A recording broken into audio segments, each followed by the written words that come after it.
Is that going to be possible for you? I'm working on a story about the term limitation, and I really would like to talk to you. Yeah, that's perfect. I'm sorry to do this. Thank you.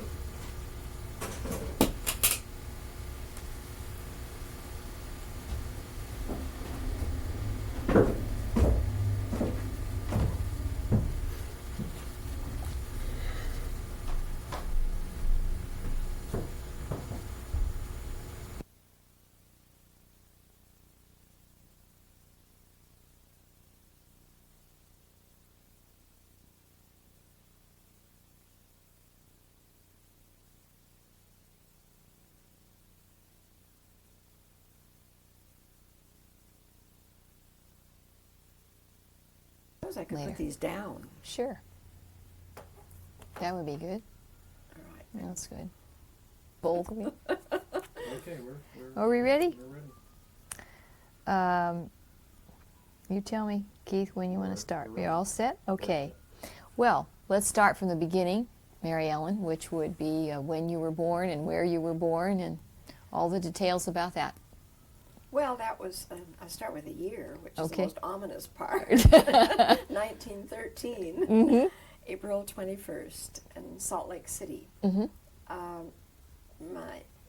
had a twin brother who arrived first, and I weighed only about 4 pounds, I've been told. And Mm-hmm. there was a certain anxiety as to whether I would last, but I've lasted. I think so.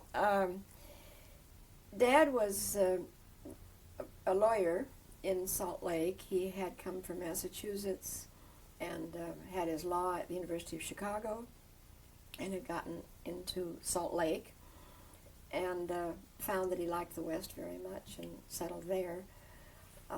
In spite of the fact that with the dominant Mormon community, it wasn't awfully promising for a Catholic to be coming in as a practicing lawyer, but he found a base. And my mother met him when she was vacationing, and then they were married, and along came my brother Bill and me. And after that, altogether 5 children, and then unfortunately my mother died. So Dad struggled along with a housekeeper taking care of us, but the tragedy was that one of the littlest boys, they were all boys, I was the only girl, Jimmy got pneumonia. It was a period when there was a lot of pneumonia, and he died from it. And my mother's sister, Josephine, Aunt Jo, her last name was Hutz, H-O-T-Z, came from Omaha for Jimmy's funeral and volunteered to take the baby, Dan, back with her. He was the same age as her son. And she took him back, and unfortunately the next year he died of meningitis. So this left your father That essentially. left Dad with 3 children then, instead of 5, the 2 boys, and having had 3 funerals, which left him, that was pretty hard on him. Mm-hmm.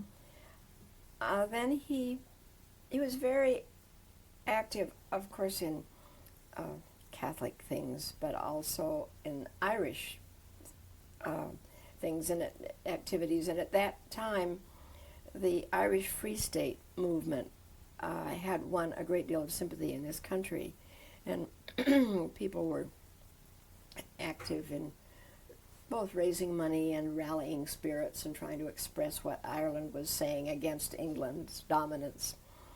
And Dad met then, helped set up a meeting in Salt Lake for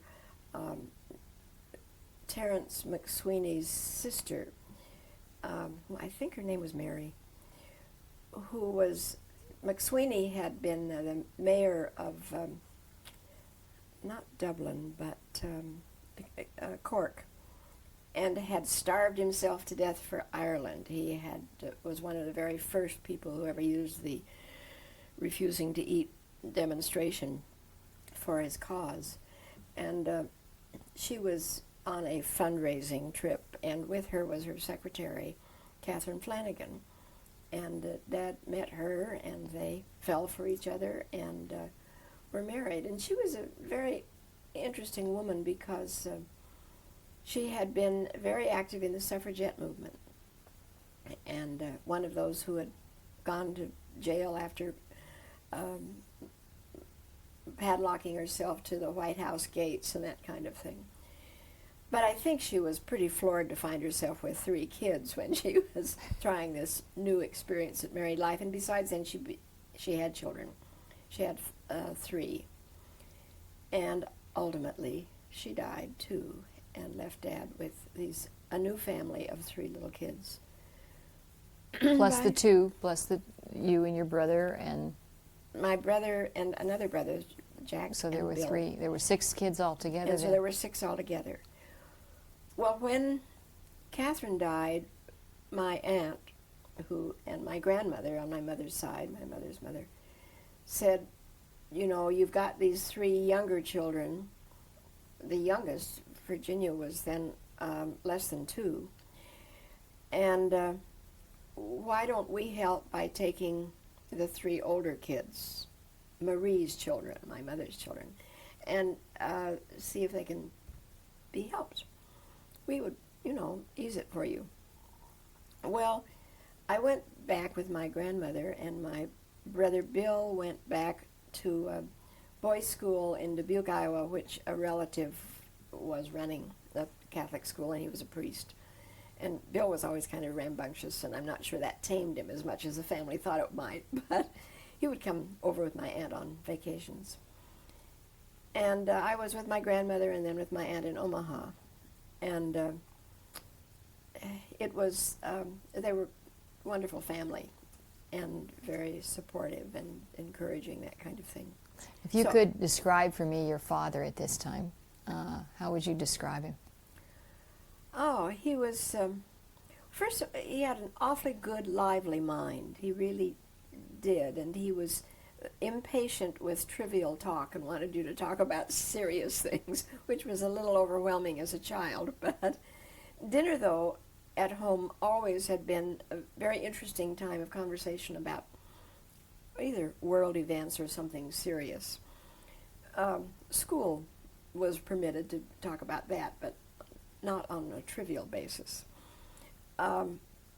He was quite autocratic in his running of the household, but I can understand that he was a little overwhelmed with trying to keep the income coming in and at the same time run the family. He shortly, well, about 3 years after they were married, he was invited to become dean of the University of Utah School of Law. For a while he combined that with practice, but ultimately became full-time dean. And the school then had no faculty at all. It was simply relying on people, lawyers in town, that they could call up for lectures. He built it into a one of the most respectable law schools in the West. And he not only built it, he did quite a bit of writing, and was, I think, an outstanding teacher. He taught torts himself. But it was he was dean for 32 years, and today, if you say that in an academic circle, people kind of faint, because the idea of being able to endure it that long would be overwhelming. Today, you're supposed to be gathering money and doing all kinds of things, battling women, demanding their rights, and so forth. And so you went to live with your grandparents then, your maternal Yes. grandparents, Mhm. and went to school In Sioux City. In I Sioux went to City. school there at the Catholic school. My schooling, except the first 3 years, were at an experimental school in the University of Utah. But after that, I went to a Catholic school. And in Sioux City, went to a Catholic school, cathedral school. And was lucky enough to have a very good teacher in the 7th grade who I think got me interested. I mean, maybe pay attention about learning. When I was a senior in high school, my grandmother died, and I then moved down with my aunt. And I went to the Duchesne College, which was run by the Society of the Sacred Heart, which was an order that had been founded in France to teach the children of the nobility. And I'm afraid that they still had some of that approach at the time I was there. I used to resent it a good deal because I hadn't any sense of belonging to the layer of society that had a lot of money, because we'd always had a scramble on Dad's university salary, which was very meager with that big a family. But there were a lot of daughters of pretty wealthy people. It was a girls' school. It was a part of Creighton University, which is a Jesuit school, and which is now had a medical school that was outstanding. It has now many schools that are outstanding. It's quite an important university in the Middle West. Now, this was an all-girls school, essentially. Creighton is no. No, Duchesne was. Creighton initially was all boys, but about the time I was there, they were beginning to have women come into the classes. Duchesne was all girls. It was a kind of finishing school type thing. And it was very hard for me to go in as a senior in high school because all the girls in the class had started in elementary school and gone that same school all the way. They all knew each other, so. And I was very much that stranger, Auslander. However, college was in an adjacent building, but in the same structure. And I went on there and had 4 years of college there. And who got you involved in the literary magazine? I know that you were involved in the literary magazine. Well, yes, what really saved my sanity in that kind of a school, where there was not as much pressure, there was not as much focus and priority on really learning as in sort of being there and having fun. There were a few classes in which the girls were all playing bridge behind their books and that kind of thing. But there was one of the nuns, Mother McAdam, who had the responsibility of getting out the literary monthly magazine that the school put out. And when I was just a sophomore, she asked me to be editor of it, which was kind of nice. And that taught me an awful lot, just a great deal about the whole approach toward getting something published and deadlines and getting people who promise to write for you to be sure they get it in on time. And it was very interesting. And after that, then I got into some journalism classes at Creighton and got onto Creighton's daily newspaper. It was a weekly. And onto their monthly literary magazine, too. Were there any other women in the journalism classes at Creighton? Not at that time. And there were no journalism classes offered at No, not at Duchesne. Duchesne. So you would I would walk walk across down to the campus, yeah, which was about 10 or 12 blocks.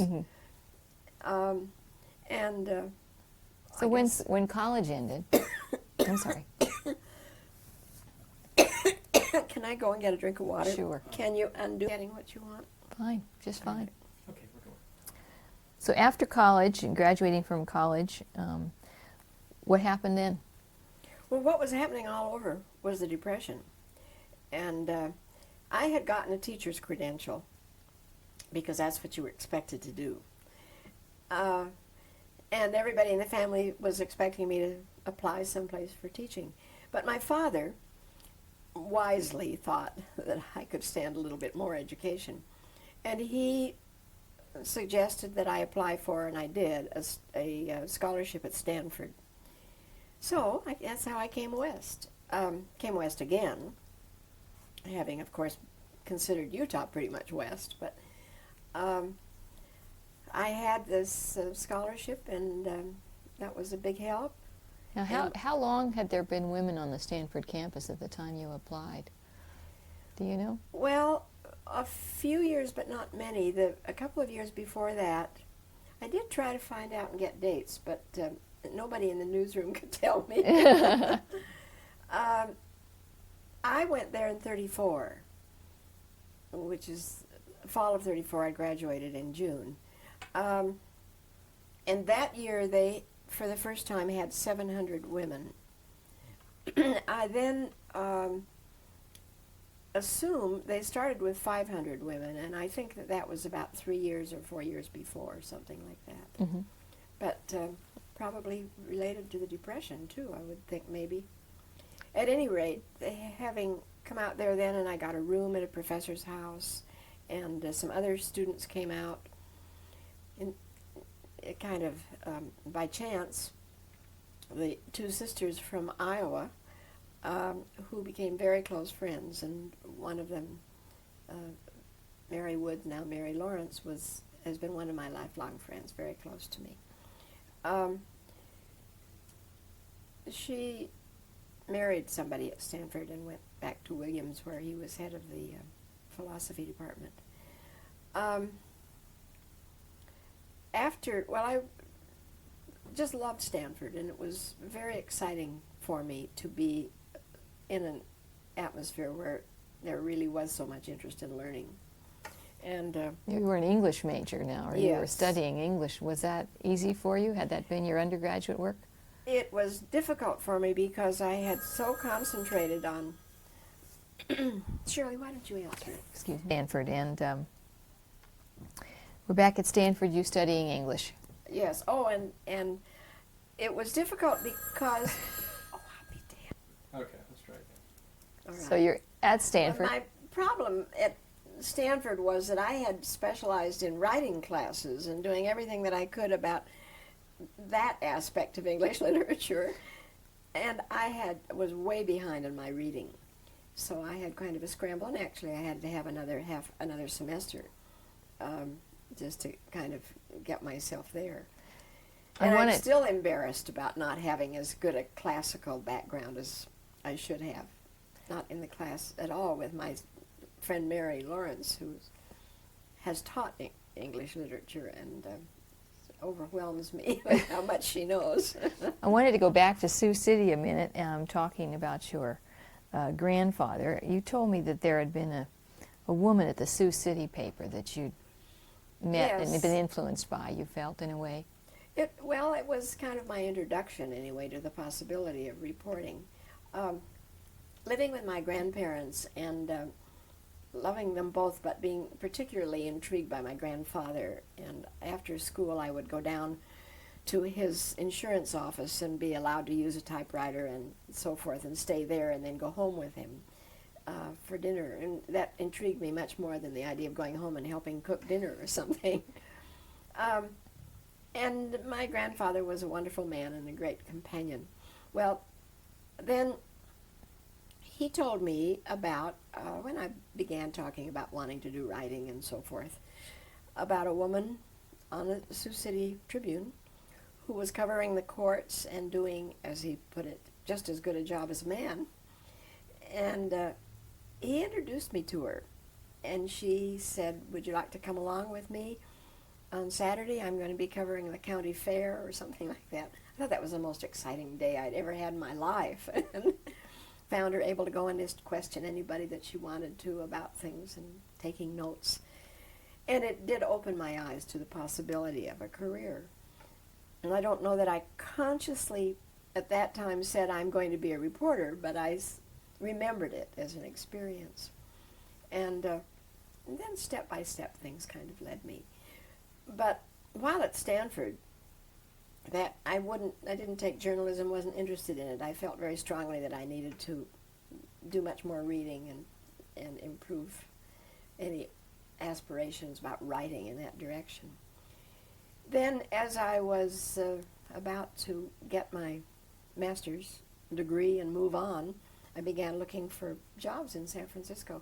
I went to a lot of publishing houses and got nowhere, still the Depression time. And so then finally, someone reminded me that the editorial writer of the San Francisco News, had been in school with my mother in Sioux City. And that got me inside the door of the San Francisco News, and I talked with him, George West, and he introduced me to the city editor, who at that time was looking for a secretary. So he hired me on and then said, "Oh, by the way, do you type?" I said, "Well, I've never studied it, but I sort of peck around at it," which was about what I did. And another time, he said to me, or somebody else on the staff said to me, "Would you take a letter?" And I started to write it down kind of longhand with my own shorthand, my own version of it. And they were a little scornful. How, don't you do shorthand? So I then very seriously asked the city editor, "Should I study shorthand?" And he said, "If you want to be a secretary, yes. If you want to be a reporter, it's absolutely unessential." So, of course, that decided that. Are you still a two-finger typist? Or did Yes, you? pretty much. Oh, no, I can. I at least use 4. The way that I began, though, unfortunately, it took 3 years, but before I got off of that secretary job.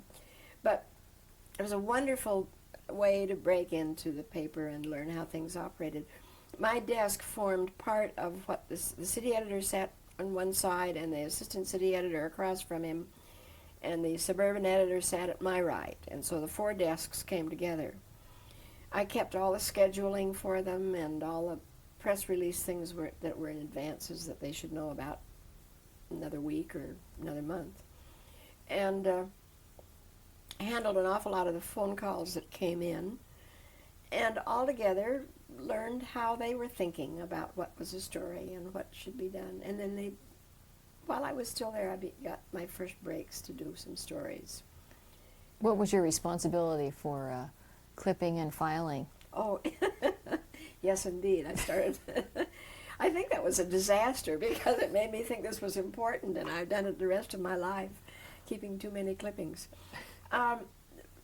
Sitting right behind me was a woman who was backed by, I suppose, 10 filing cabinets. And this was the simple beginning of the morgue, the library for the paper. Hadn't been going very long. The paper had been going since 1904, and we're now 36, 37. But actually, their whole approach to it, they didn't have a lot of, but I saw that it was important for the reporters to be able to come and get the clips on some story. So I had to do, anytime I had free time, I had to help clip. And she did the filing, but I could do the clipping. She didn't trust me to do the filing. That taught me, though, something about the resources that a reporter needs. That's one kind of resource, anyway. And then I got a chance to do, I think I have told you at one point about my doing the housing stories. Mm-hmm. And Now the FDR had just begun public housing, and everybody was talking about it, and they're going to have public housing in the city. And I went around on weekends and went to different parts of the city. It was partly my way of learning more about San Francisco, too, and interviewed neighbors. How would you feel about public housing coming in here? Nobody knew what that meant. I know what they'd say today, but at that stage there was some curiosity about it, and there was a feeling of people needing low-priced, low-rent housing. Anyway, I got to write that while I was still doing secretarial chores, and I had my first murder coverage while I was still doing secretarial chores. You have to describe that story because it's kind of a classic San Francisco murder, if there is such a thing. Well, that was, they had mounted police then, and there was one who came along our street a lot, and I used to stick sugar cubes in my pocket and feed the horse the sugar once in a while. And one noontime, the city desk got a call from the police beat, of course, that there had been a shooting at the Hotel Henry, which was just a block down 6th Street, 2 blocks. And the city editor stood up there, as I had seen him do many times, looking around, who on earth do I have to send? And everybody was out to lunch or out on assignment. So I said, send me, send me. And he said, all right, see what you can do. So I went down. I can't remember whether I had a cameraman with me or not, but the probability is that I did. And walked into this Hotel Henry, and lo and behold, the policeman there was the mounted policeman from our street whom I knew. So he just beckoned me over, and he just dictated everything I needed to know. The victim was lying on the floor, dead, and other police were holding the fellow who had done it, and it was an irate former employee who'd been fired in the hotel who'd come back and shot the manager. And I had to step over him to get to the telephone. But here I had names and everything right off the bat, and the city desk couldn't believe it. That was marvelous. Well, of course, it was a lucky break. But when I did finally get to be full-time reporter, that was a big event. It was great. At that time, how many women were there in the newsroom? Well, most of the time, women were considered kind of tokens in city rooms. Now, they had strong women's departments and would have 1 or 2. And then they had fashion editors and cooking editors, and a rather full complement for the paper of women's interests, unquote. But on the city side, most papers have 1 woman. And the news, in an unusual, I've considered handicap for me, had 2. And one of them, Betty Ballantyne, who was very, very good, primarily labor reporter and very good on rewrite. And then Annie Summers, who was a marvelous sob sister type and general reporter. And I had to wait my turn until, which is part of my having been 3 years on the city desk. Finally, Betty left, and then my recollection is that Anna did too. I'm not quite sure. Maybe they allowed me to go on after Betty had. They had another woman, Helen Savelli, who was been on the women's side, and she was brought over and on the city side for a while, and I thought, oh dear, there goes my chance. And then one summer, arriving as a summer intern type, Catherine Graham, who was learning the ropes then. Graham wasn't her name then. Wait a minute, what was it? Anyway, she worked for the summertime as a reporter, and I thought, oh, I'll never get a chance now. Ultimately, she moved on, and I kept waiting and got my chance. Were you responsible for any? Go ahead. Okay.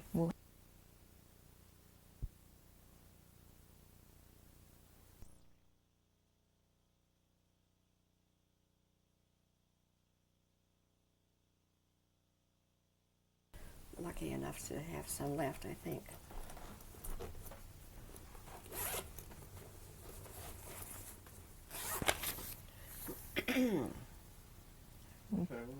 All right. What kind of responsibility did you have when you started reporting for sob sister assignments? Did you have any? Oh, yes. Occasionally. I did quite a few stories about welfare people. And at one stage, with the city desk telling me to come down looking bedraggled, I spent the day as though I were a single woman who had just arrived in town.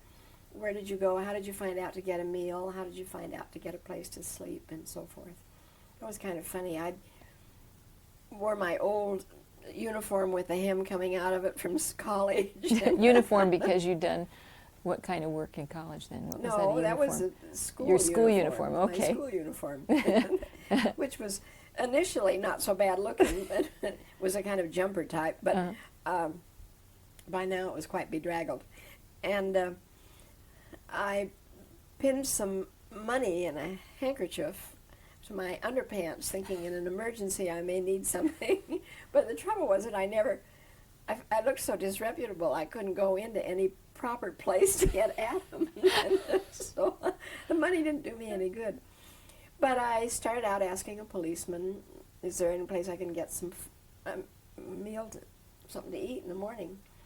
And he directed me to, I guess it was Salvation Army type thing, or down at the ferry building. And I went from one person's recommendation to another all day looking for where I might get a place to stay and so forth. And I wrote that story. Ultimately, What? did you find a place to stay, or could you have found a place to stay? Yes, I finally did, although I was very upset when I went out to a Catholic hospital and asked if I could stay there, and they said no, not at all.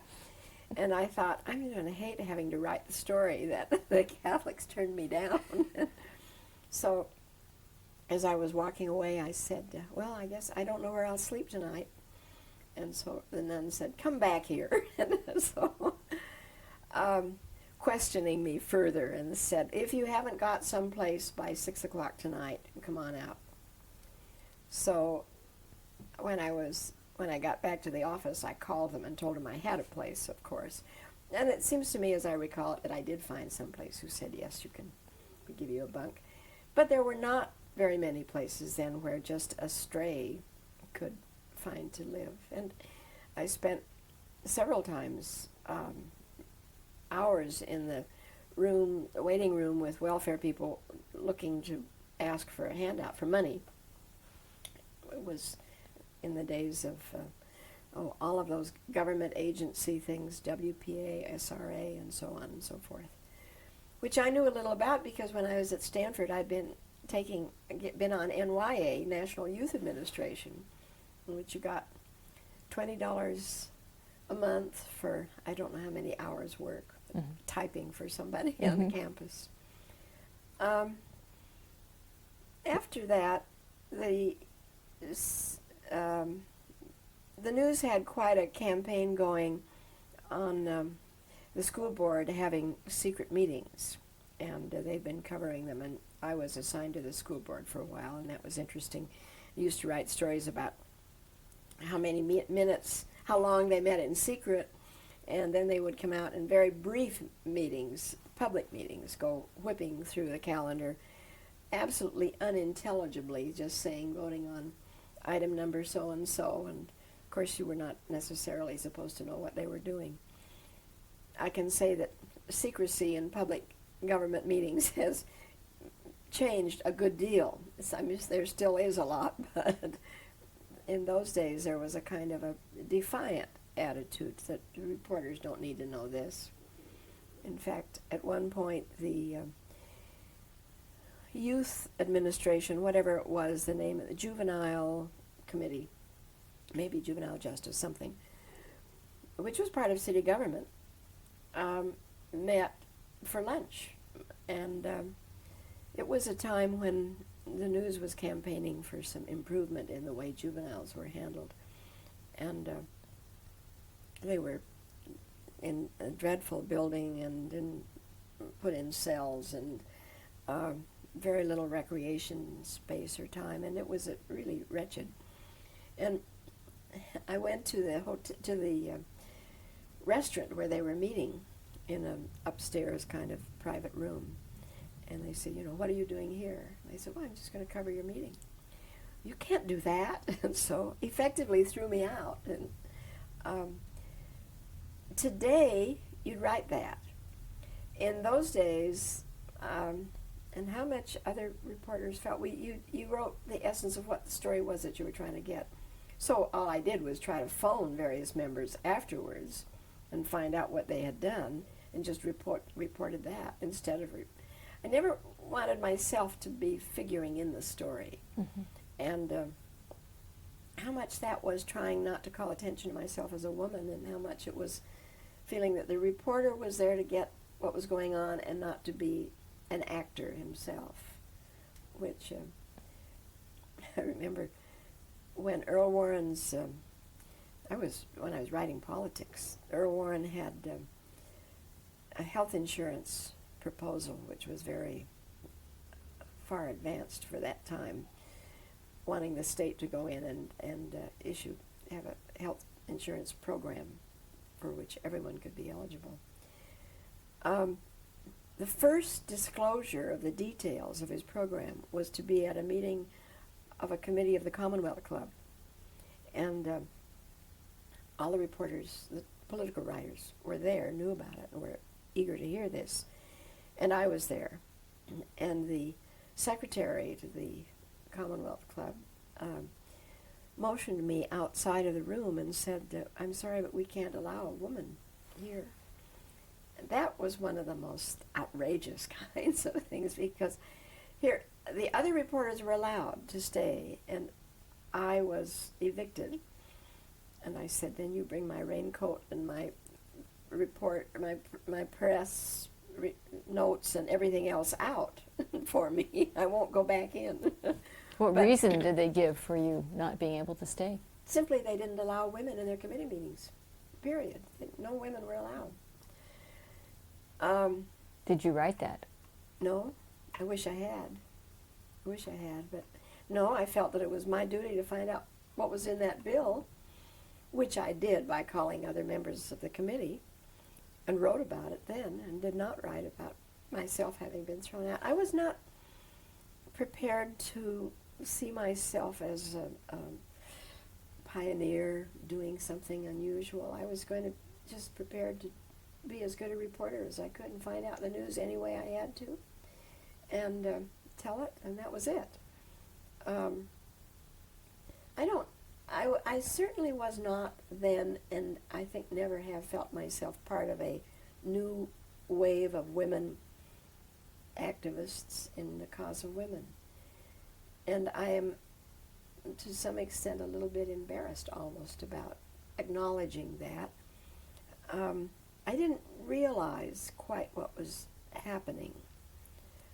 I didn't realize that my own insistence that I wanted a life different from just focused on the household was a new way. I thought it was just something unique about me. Maybe something wrong about me, but I didn't like the role of the woman as housewife. And I realize that now, as I look back, that I actually don't think it's so much a new thing that happened as the women's movement came.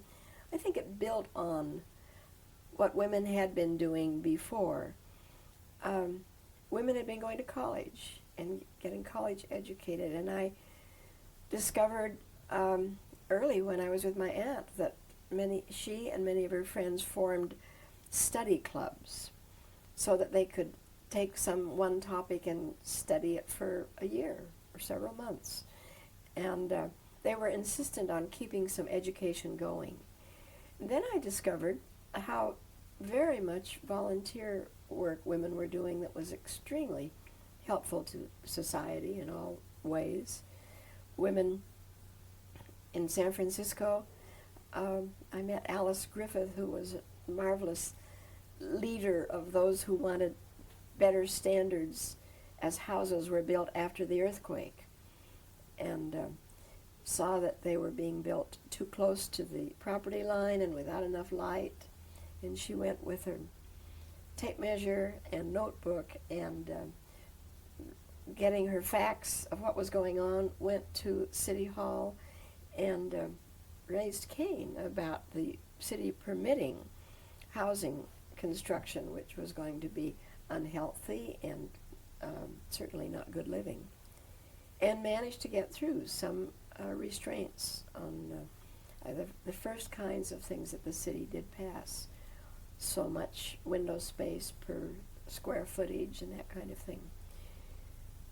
And I had a great deal of admiration for her and was pleased when she became a member of the first housing commission that the city established when the public housing program did begin. Were there any people at this point in your life who were critical about the fact of a woman doing what it is you were doing that you can Oh, remember? my family was. Were they? Yes, generally speaking, felt, why don't you stop this nonsense and come home and meet some nice young man and get married and settle down. And generally, I know one time I made some remark to my aunt about my viewing my career as equally significant for society as her husband, my uncle, who was a lawyer. And she said, "Oh, Mary Ellen, don't be absurd. There's just absolutely no parallel." Maybe not in the academic training that we have as journalists, but I still feel very much that my sense of serving a social purpose was a great deal of what was motivating me as I worked as a journalist.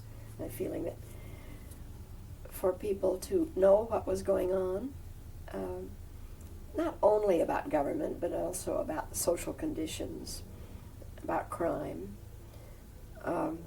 about outstanding people, that all of this helps society grow, was a contribution to democracy. I felt very strongly about this. And I don't know, I guess it was where I got all that ideal motivation, probably from my father.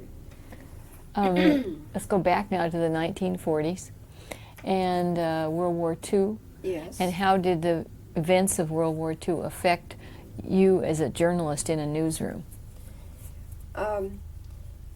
Having been doing the kind of routine cover of crimes and fires and this kind of thing, and city agencies, a number of the men began getting drafted.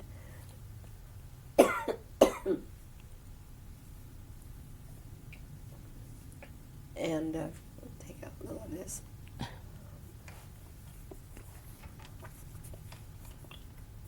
I'm sorry. My stupid throat.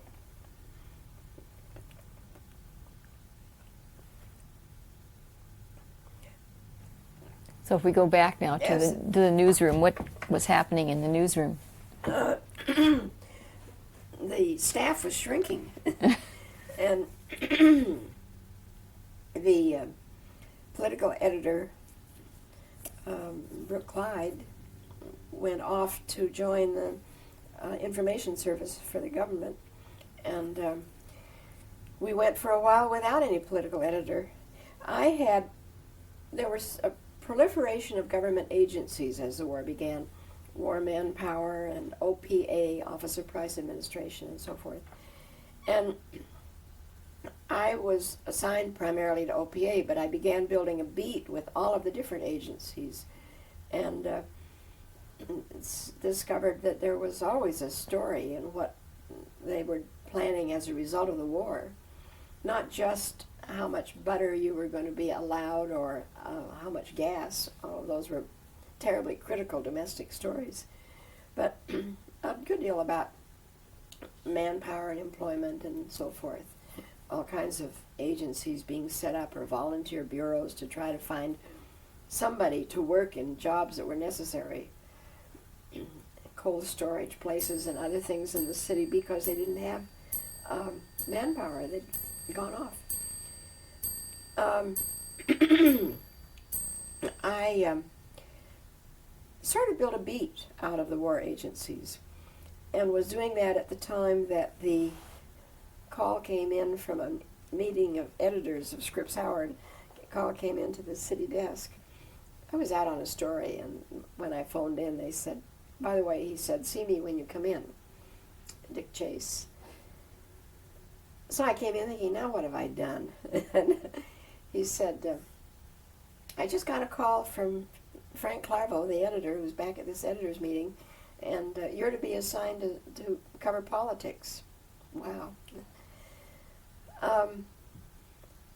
I wish I could remember exactly when that was, but I can't. It was about probably 43. Why was that exciting to you? Well, culminated, it was a more exciting and dramatic kind of assignment than even the war agencies. And I think who got elected and who was running things seemed very important to me. Earl Warren had been Attorney General, and I had interviewed him 2 or 3 times. And Pat Brown was District Attorney in San Francisco, and I had done a number of stories about him. And the people that were in public service and what they were going to do seemed to me a place where the action was. Had you by this time done the Connie Mack story? I'm not exactly sure when that was, but it was fairly early when I was starting reporting. And one of those times when the city editor looked around and couldn't find anybody to send. So What were the circumstances of that story? he was coming into town, and I'm not even sure why. But in those days, people arrived by train, and you went down to 3rd and Townsend Railroad Station to meet them. And I went down with a camera. The reporters at the city desk said, "Go on down and meet Connie Mack and find out what he has to say." He didn't give me any leads about what I was supposed to know. And so I went down, and all the sports guys were there meeting him, and they asked all the proper questions, and I was trying to get what he was saying about how the Philadelphia team was going to do, and his views on Western teams and so forth. And it was a Friday, and it turned out it was Good Friday. And as they were finishing, he had just stepped off the train and was having this impromptu press conference. And the fellows were shooting his picture, and his wife was with him. And he said, "Does anybody know where there's some Good Friday services?" And I said, "I do," knowing that Old St. Mary's had some at noon. And he said, "You come with me." And so, gee, this was great. So I went with him in the cab. I think he stopped at the hotel and left his luggage off, and then over to Old St. Mary's. And so, dropping him there, I came back. But on the way, I'm thinking, what do I talk to him about? What?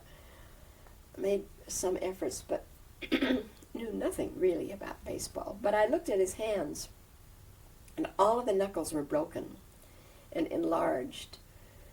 And I said, "Your hands are just like my grandfather's hands." And he played baseball a lot as a young person. And Connie Mack said, "Yes, I played sandlot baseball, and you didn't have a glove, and your fingers got broken."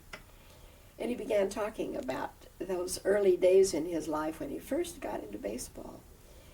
And so when I dropped him, he said to the cab to take me back to the office, and left him at church. And then I went in and sat down, and I thought, well, I'll just write that about his hands. And everybody in the office said, "Gee, this is great."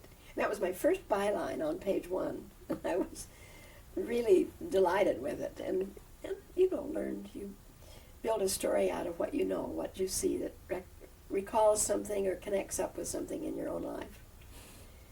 That was a far piece from politics. Yes, it was. It's amazing that your first page 1 story would be a sports story It of really all things. was. But it says it was a profile. Mm-hmm. It was a profile. Yeah. So getting back to politics now, you Well, had interviewed Earl Warren and you had done some I stories. had encountered normal stories about things, about issues that came along. Part of it assignment and part of it on my own initiative about things.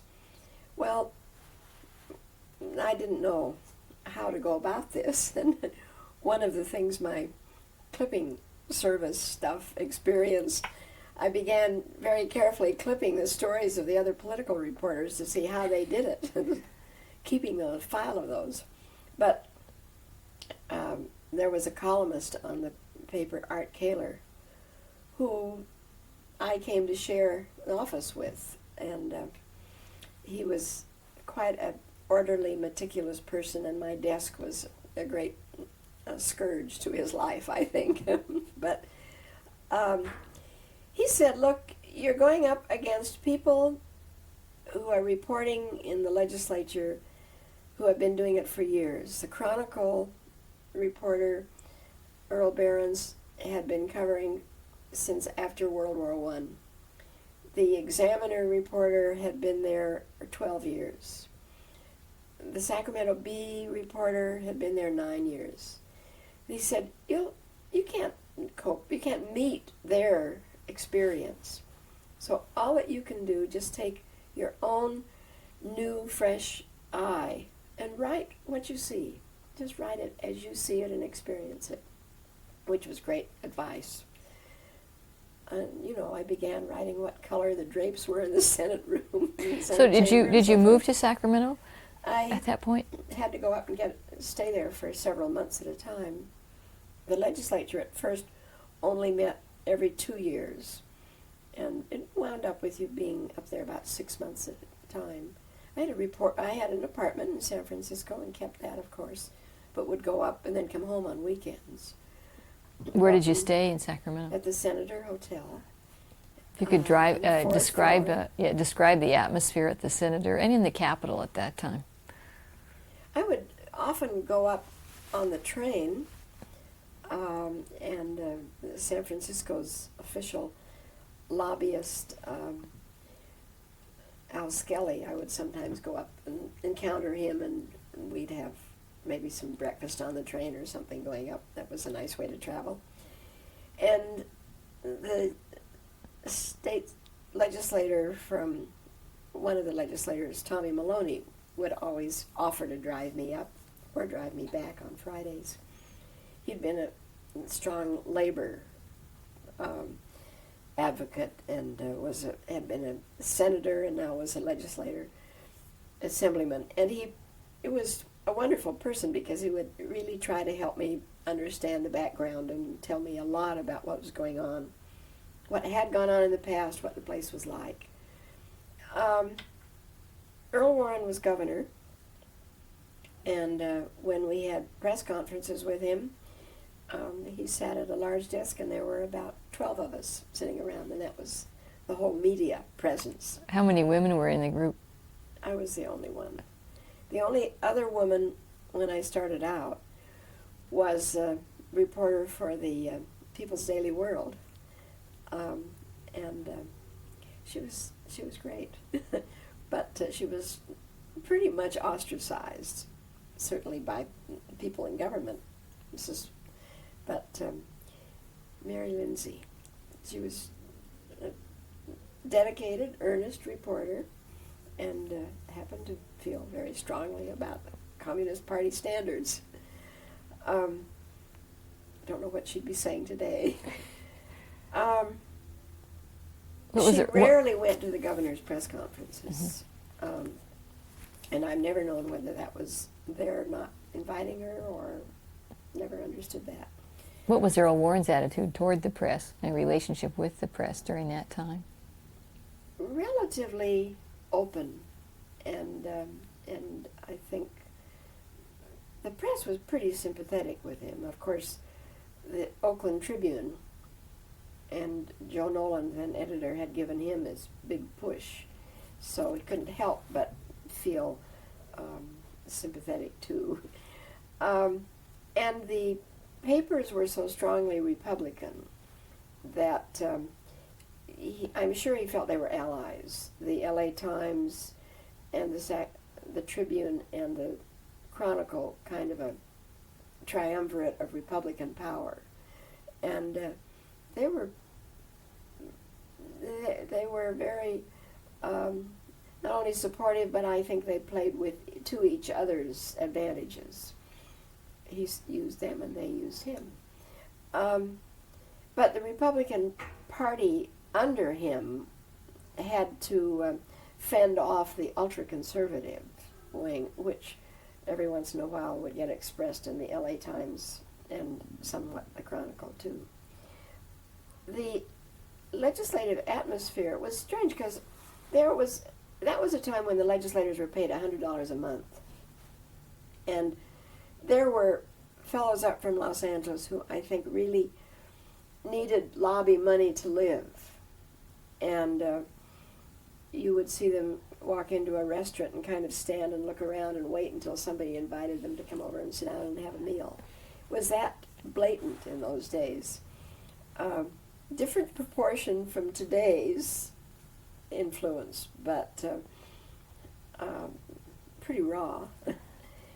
But the dominant figure in the legislature, of course, was Artie Samish, who represented the liquor lobby, who was a very bright and canny guy who had built himself a real empire and had great control over a large number of legislators because he funded them, and a network of informants all over the Capitol, so that you always felt that if you stopped and talked with somebody, Samish was going to know who you talked to and might even find out what you talked about with that person. There were other lobbyists who were also powerful, the bank lobby and the phone company and the utilities and so forth. But they all they played their game together in supporting each other, and there was no doubt that Samish was the one who had the greatest control over the Speaker of the Assembly, and committee appointments were made. Do you remember a particular time when Samish's power became very obvious to everybody, a particular issue that he felt he had to lobby? I wish I could remember. I remember a number of times when he would sit in the back of the chamber with his straw hat on the back of his head. And when the vote was being registered on the panel of votes at the head of the assembly chamber, and his power was, I think, pretty strong in the Senate, but less conspicuous in the Senate. But legislators would sometimes come back and speak to him, and sometimes he'd get one of the sergeant-at-arms to go up and bring a legislator back to him. And frequently, they would then change their vote. And since that was something that I could see, I could at least report that on such and such a bill, 4 legislators, and then name them, spoke to Samish and then changed their votes. It wasn't always easy to know exactly what it was about.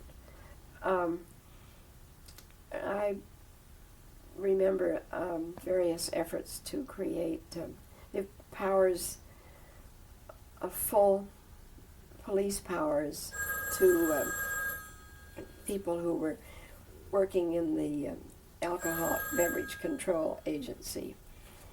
And I suppose that was to get them onto a pension system or something like that. I don't know what, but I remember that as a very hot bill. Now, where was the socializing? Okay, go ahead.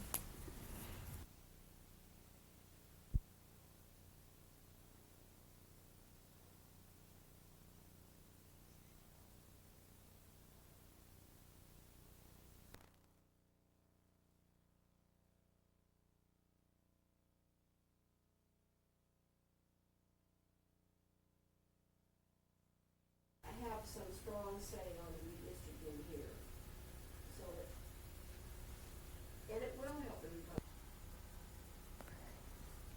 There's no red light on it. No, I turn that off. That way people don't know. That's right. That's right. You've talked now about Artie Samish and Earl Warren just a little bit. Another important figure, I think, in California politics at that time was Jack Tenney. If you can talk to me about your recollections of Jack Tenney. Oh, he was a very influential person. I think he was more influential than we realized as reporters at the time, because he had lots of people on campuses who were effectively reporting to him, people that they felt were communist tinted in their approaches to classes. It was an insidious kind of thing. His Un-American Activities Committee was very far-reaching in condemnation of people whom they felt were affecting the minds of the young and sort of not merely disloyal to this country, but actually alleging that they were purposely trying to infuse communism into the thinking. which I thought then was nonsense, and they were generally liberal views of one kind or another were considered to be part of a communist plot. As an illustration, it wasn't exactly Tenney, but the Sacramento senator at that time, name I'm trying to think, at one time said to me when I was covering and writing quite a bit about the first effort during the war to have child care programs created in the state of California within the Department of Education, because so many women had been called up to work in plants where they were doing vital defense work and were just frantic about how to take care of their children. It was the first evidence of the need for child care, and Senator very seriously said to me, "Don't you understand, this is a communist plot to destroy the American family. If you have children all put into one school, they can be taught one way of thinking, not their parents' way. And this is letting women go off to work and leave their children. This is exactly what the communists want." Tenney, at one time, circulated onto all of his fellow senators' desks an allegation that some of the members of the Senate were fellow travelers anyway, if not outright communists, in advocating liberal measures. And I remember a terrific outcry about that, as some of the quite modest in their approach toward liberal things, but still they were, such as Senator O'Gara of San Francisco, a strong Democrat, but no way a communist. But here was Tenney labeling them as fellow travelers because they were advocating social change and social measures to meet problems which maybe had not had to be met before. What was the news's attitude toward the hearings, towards the activity that was taking place? Not only very skeptical, but we had been through on the paper quite campaign defending Congressman Havener, who by the this Un-American Activities Committee had been charged with being a communist or pro-communist. And the Hearst papers picked that up and lambasted him. It was a much nastier kind of attack than any political campaign currently illustrates. And Havener actually sued the Examiner and required in the settlement, which he won, that they have a page 1 retraction, which they did.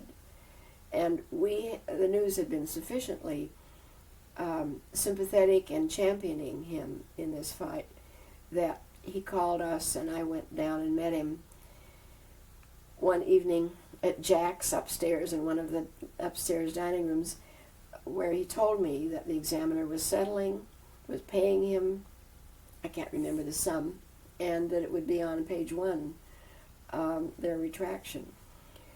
They had labeled him at a meeting in which only one member of the Un-American Activities Committee attended. So it wasn't even a vote of a number of people, one member, and that one member voted at that committee meeting that he was convinced Havener was a fellow traveler, pro-communist. Anyway, he wrote it out, and the news was a champion of him and was very skeptical about this. The news was a wonderful paper to have been on. It was a paper with a great social consciousness, and it was it had crusades.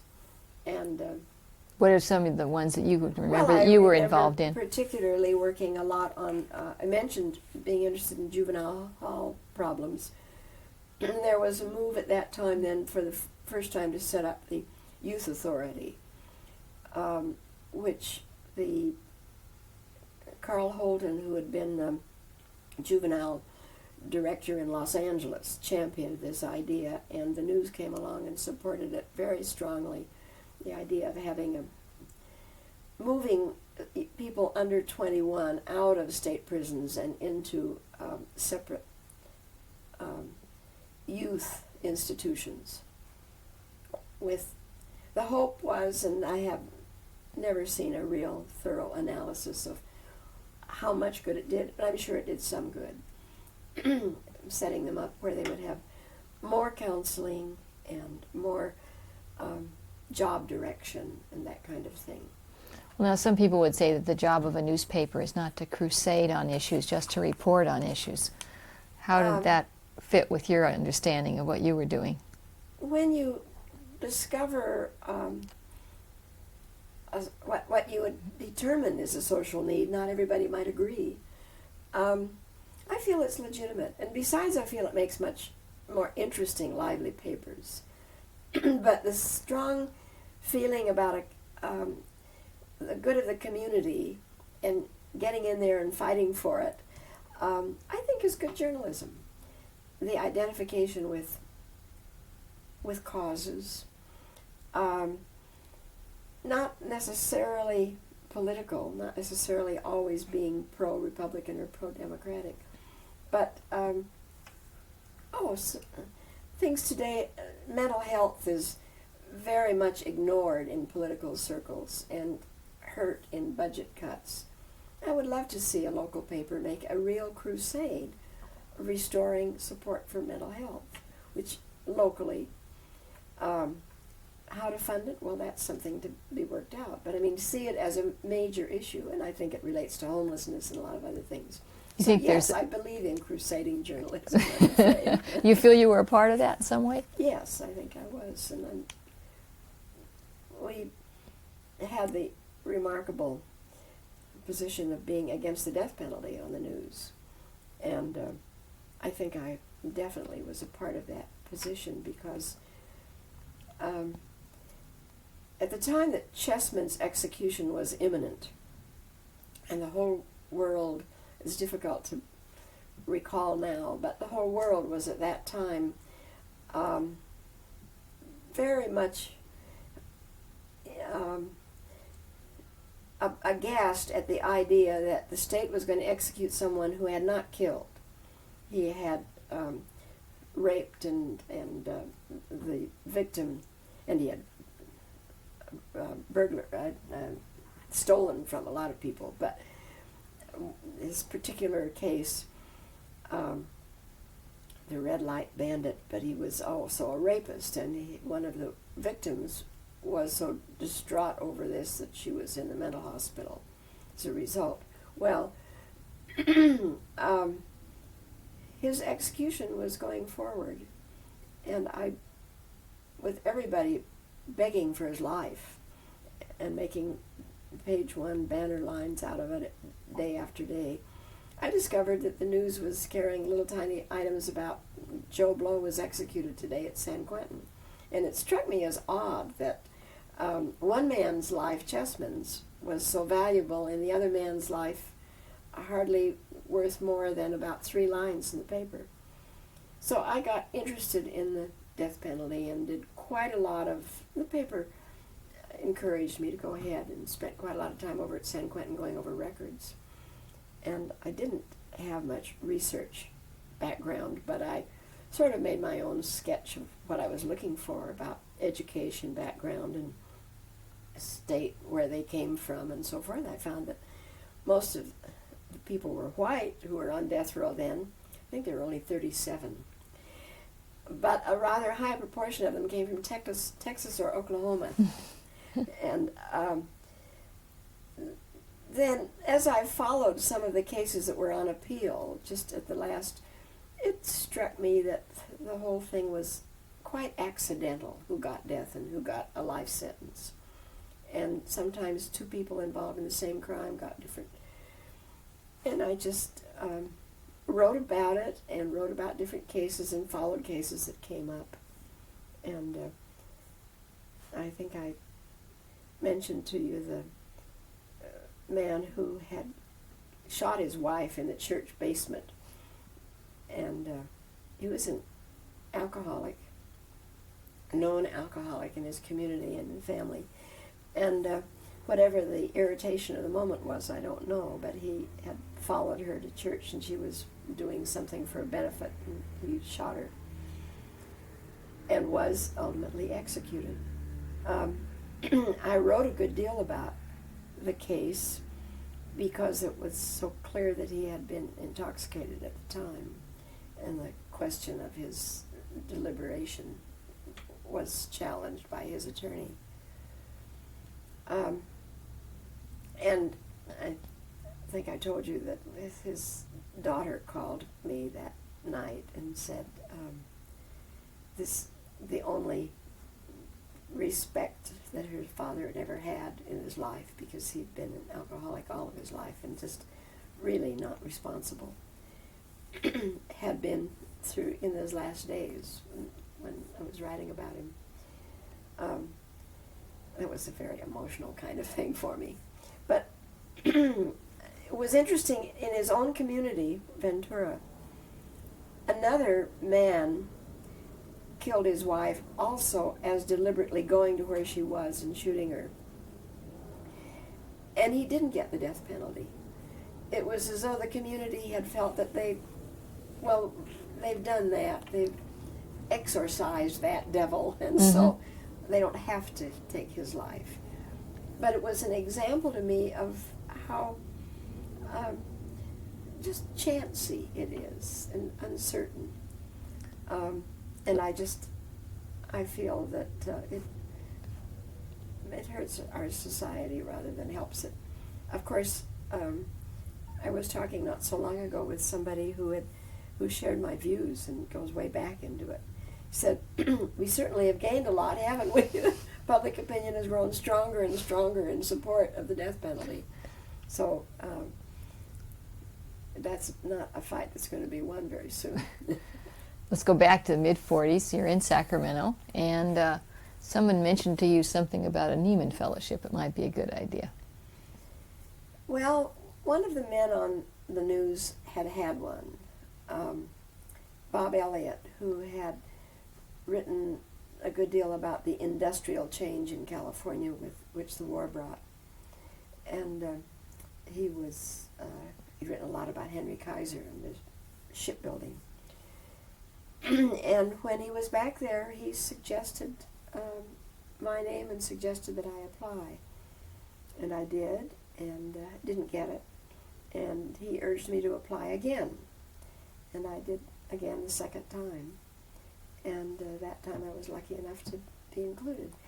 And later learned that the whole Harvard operation administration was very much against the idea of women coming in with that class. Louis Lyons was the curator of the Neiman Fellowship and apparently fought hard to get women in. And finally, the president said, well, all right, if we have two of them at once, they can go around the Harvard. I guess they go around like nuns, two at a time. Well, of course, that was an absurdity. But Charlotte Fitzhenry came on. She was with AP in Chicago and very interested in city planning. And she and I together were the first women that were admitted to the Neiman Fellowship.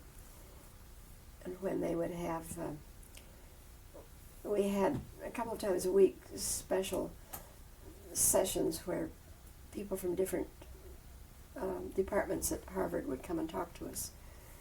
Wonderful seminars. And the fellows would have beer and we would have tea, which was fine with me. I didn't like beer anyway. After that was over and you came back to Sacramento, what were the circumstances under which you met your husband? Well, it was the following year. I came back in 48. And I had there were not very many women around the legislature, but there were a few. And the district attorneys of California had sent as their representative, wouldn't call her lobbyist, a woman who was an assistant or deputy district attorney in Alameda County, Earl Warren's old office. Her name was Cecil Mossbacker, and she ultimately became a judge. And she was a very fine woman. She and I, wary about the legislative watchfulness and the constant sense of conspiracy that you had always, we're not anxious to let people know that we knew each other very well. And we would be very formal with each other. She would say, "Good morning, Miss Leary," if we encountered each other in the hall. Well, we did, I did quite a lot of writing about what the district attorney's measures were because there was a lot of interest in it. There was crime fighting and so forth, and it was a time when the eastern gambling syndicates were trying to break into California. And so we would meet for breakfast on Friday mornings, and she would sort of tell me what, neither of us told everything, but we would exchange news about what we knew was going on, and it was very helpful there. And it was a good friendship. Her mother became ill, and she couldn't be assigned there anymore, and so they assigned Arthur Sherry, also from the office. He had been in the war and had come back, and about 4 years before. And when the district attorney and various people, Frank Coakley was district attorney, introduced me then, and Cecil invited me to come to her room to meet him, her successor. So I guess something just happened. We saw each other occasionally, and he began giving me rides down home at the end of the week. And we dated, and were very careful not to be seen dating in Sacramento because I was still writing stories about the district attorney's fight against the gambling interests coming in, getting their own private wire. That's what they were trying to do. And the effort was to prevent the phone company from allowing them to do this, that sort of thing. Well, we knew that people would start saying, "Oh, that's why she's writing that story," if they thought that we had any interest in each other. And I was trying to protect the integrity of my news, and he, I guess, was trying to protect the integrity of his job.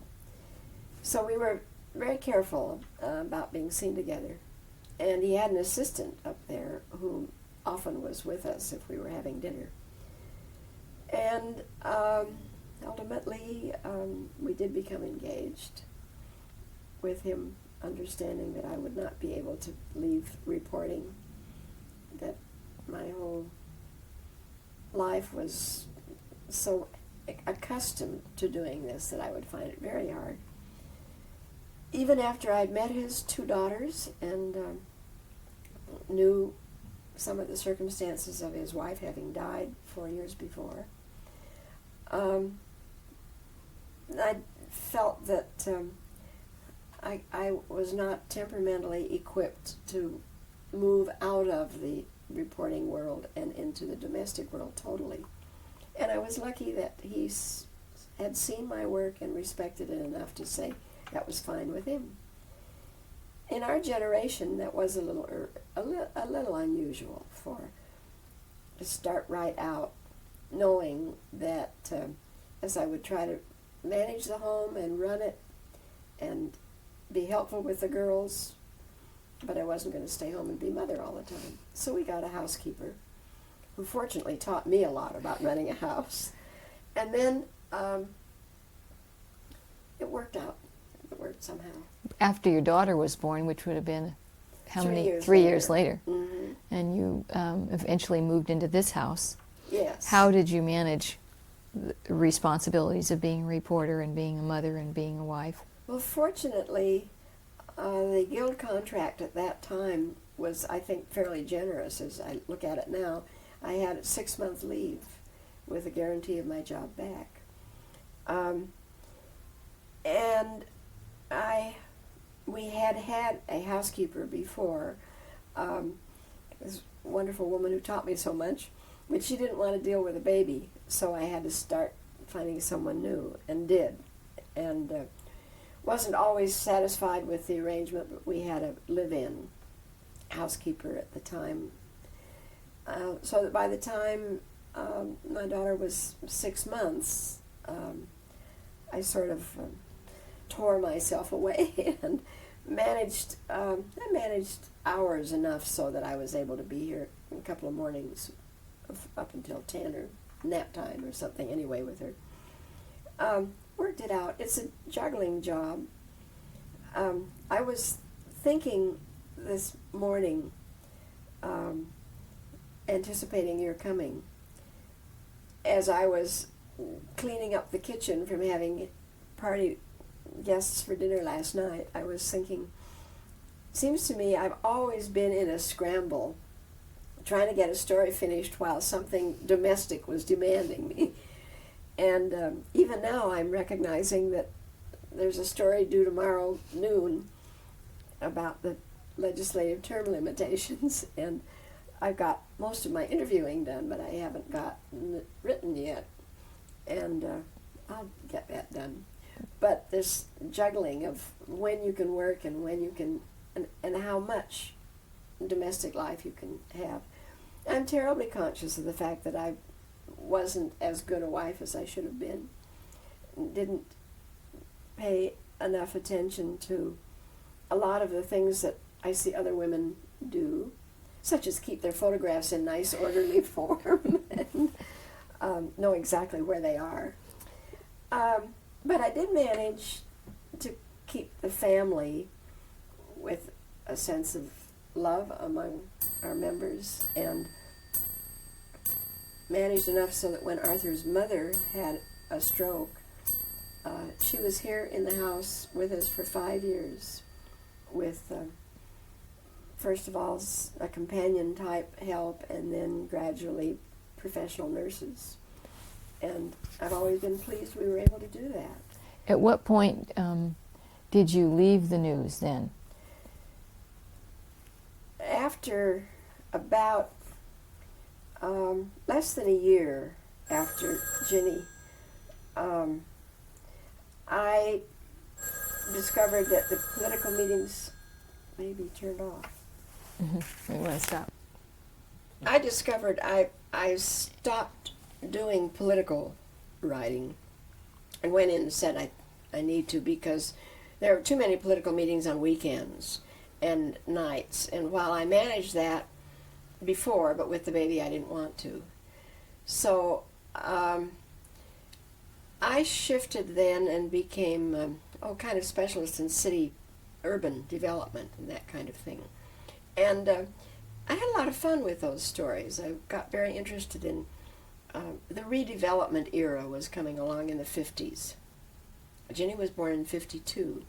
And this whole business of allowing tax benefits so that you could tear out a slum and put up some elegant office building or residence, as San Francisco did, I thought was just very exciting. I guess I often got caught up by the idea of progress, and whether it was good or not, I'm not sure now. But all of that Embarcadero development area, that Golden Gateway was called, was something I was writing about constantly. And also, along about that time, interest was growing in the possibility of rapid transit. And BART was born, at least as an idea, among some business leaders in San Francisco who felt that San Francisco could not possibly endure if you had all the people coming in by automobile who wanted to come in. I guess they still feel this way. But That was as far as the way we live and the way our society is trying to cope with the congestion and shaping of cities was very exciting to me. People used to tease me about why I got so interested in transportation, but I felt that the movement back and forth from home to office and how to make it reasonable was a real challenge in our time. So that's sort of what I was doing for quite a period there. And then I had worked closely with the editorial writer Paul Edwards when I was doing politics. And I suppose one might question the propriety of what I did in that I would often urge an editorial stand. While you were still writing news? While I was writing. But I would call with a sense of outrage about something that was coming along. And I don't know, maybe it's better in a paper to have a real strict divorce between the person who's on the scene covering and those who are deciding policy and writing about it. But I was always kind of making a reach across to that position. Paul Edwards was someone I admired very much. He was, for quite a while, head of the trustees at Stanford, and he was a very brilliant and very kindly man, and responsive a lot to some of the things, not always, but some of the things that I was interested in. And then he retired, and we had an editor shakeup. Meanwhile, Frank Clarvo, who had been editor been managing editor when I was first hired, and then became editor, and through the war and after the war, as the circulation began to decline from the great heights that it reached during the war, when everybody was reaching for newspapers to read what was going on. Clarvo was bounced out of there by Roy Howard. How justifiably, I have no idea. My guess is not very, but the Scripps Howard people had not given him a strong financial support. By that I mean somebody to be on deck watching advertising revenue and so forth. And it was a time when shopping newses were coming out and siphoning away some of the advertising money, which had been a mainstay.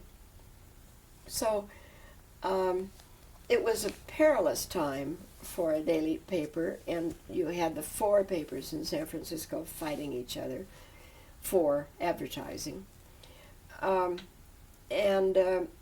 At that time, they gave a business manager, was a fellow who was quite elderly and ill and went down to Palm Springs to recover. And that didn't do the news very much help as business manager. Later, they sent somebody else, a fellow named Baker, Earl Baker, who worked hard at it, but by that time, the problems were quite acute. Let me stop you at one point now. Change tapes, yeah. Oh.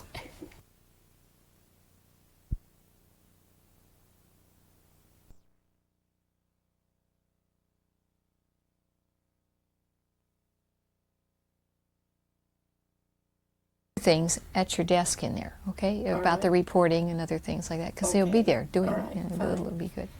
This commission was when both of them are subsequent to where we But I'll are. move along faster, is what Yeah, you're saying. yeah, because we have Yes. about a half an hour left. All right, Tapes fine. rolling out. All right. So talk to me a little bit about your editorial job at the news and when that started Well, and this your is responsibilities. When Paul Edwards retired, Frank Ford, then editor, asked me to come on as associate editor, which meant really officially moving into the policy direction ideas.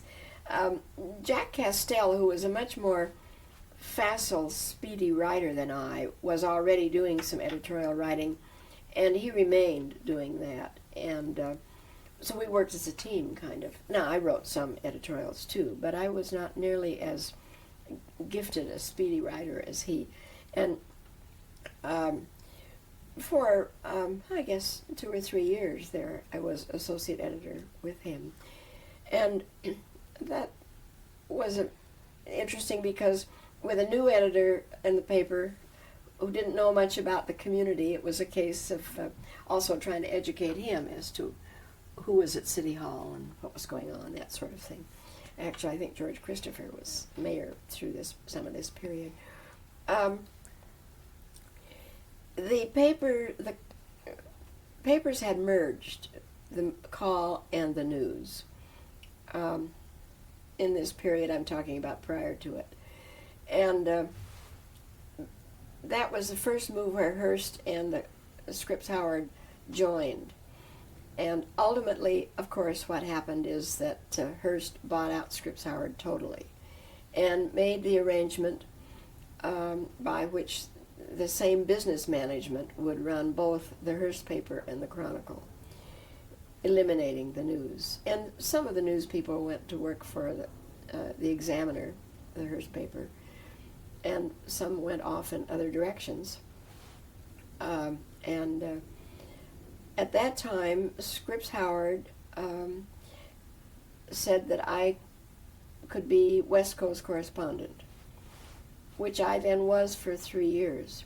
It was hard to see the paper die because I felt that it was a very strong champion of the city interests, and didn't have much faith that the other papers were going to be. But you've worked for an institution, and it's awfully hard when the institution collapses.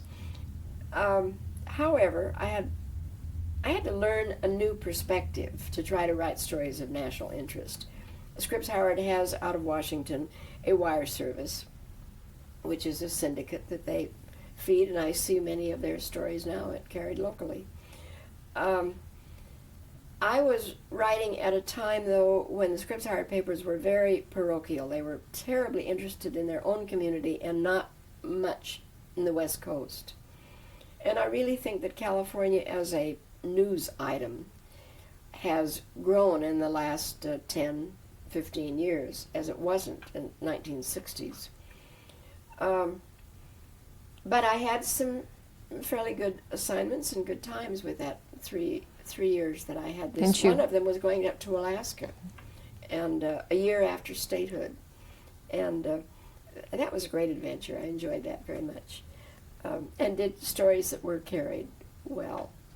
It was, I remember Ruth Finney, who was Washington writer with Scripps Howard for many, many years, and in many ways, in a sense, my mentor, saying to me, just write about earthquakes. They'll always carry stories about earthquakes. I thought of her as I was writing the earthquake story this time. However, I was not comfortable because I was finding it difficult to get in line with what Scripps Howard thought were national stories. And they had the usual Washington focus. It's got to have a Washington angle or it doesn't matter, it isn't news. I had been approached sometime before by people from The Economist. Would I write for them? And Scripps Howard had a very strict rule against any regular correspondent or anybody on their staff writing for another publication. So I decided that it would be a nice move to make, and I offered my resignation, which I think they were glad to accept because I think they didn't know what to do with me much either. This would have been what year now? About 1967, in there, 6, 7. And I then started trying to figure out how to write for an international readership, and have been doing that ever since. And just for some remarkable reason, all of the succession of editors over there in London and in Washington, their Washington office, have been people who see news the way I see news, and it's wonderful to write for them. I enjoy it very much. How is it you convince people so far away that the West Coast is important? They felt so. Economically, they understood it. And even though you would feel that the Atlantic tie was very strong and that people with a London base would much prefer the East, they saw California as exciting and different and offering different kinds of stories. And I think they continue to see that. They see it as a, well, maybe trendsetter, and recognized it that way. So now you're working at home. Yes. Essentially, you're based here. How is that different from working attached to a news organization where you go to work every day? It was hard to get accustomed to it. You discover that you really miss the chance to bounce ideas off with other reporters, just the sense of a number of people together on the same objective. Although city rooms today don't look at all like the city room that I was first in, because everybody's sitting at his darkened desk watching the screen and typing onto his word processor, whereas I was accustomed to a big, airy, open room where there was a lot of back and forth conversation. But today, I've learned, I sometimes wish I did have somebody I can talk to about stories, but I have learned to work it out by myself. And of course, an awful lot of it is work by telephone. Although I try hard to get out and see things for myself rather than just talking to people. It's still challenging and exciting. I still feel the same, and I get an assignment, which I'm not very interested in, and I'm not sure that I want to do, and then develop it, and it grows into a real story. I get the same kind of thrill that I always did, and enjoy it very much. Which one of your favorites that you've done for The Economist? Favorite story that you did? Oh, I had fun writing about Dianne Feinstein, of course, and the governor's race. I've written about her as mayor, but I mean writing her campaign. And then my own interest in the death penalty, the great surge of people boasting about their being pro-death penalty as one of the charms of their political presence, which occurred in Texas and here and elsewhere. This the Economist wrote a major takeoff on the politics of death this year, which I was glad to have a part of. Some of the stories are just funny little flukes that come along. I discovered that I didn't discover it, I saw a story about the fact that in rebuilding the bridge after the earthquake, and of course I did an earthquake story for them, but in rebuilding the bridge that they had put a little gnome, what's the name I want, some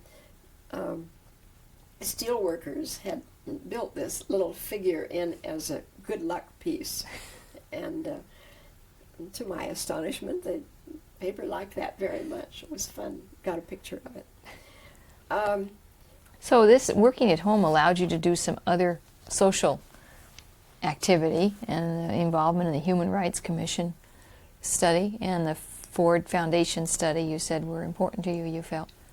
Yes. The Human Rights Commission thing I did while I was still in San Francisco working. There was an advisory group of to advise on press and public relations and so forth, which I was named to. And I think it was in the Christopher administration when they were first getting started in the Human Rights Commission. And I've been sufficiently writing about things like this that I got recommended for it, and I had some doubts about the propriety, but I was pleased to be on it.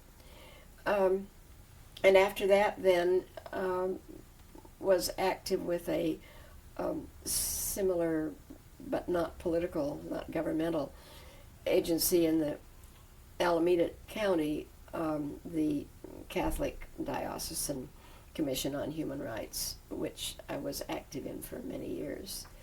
And I've tended, I guess, increasingly to do things related to the Catholic Church, and I'm on a board of committee with the Catholic Charities and have been for quite a long time.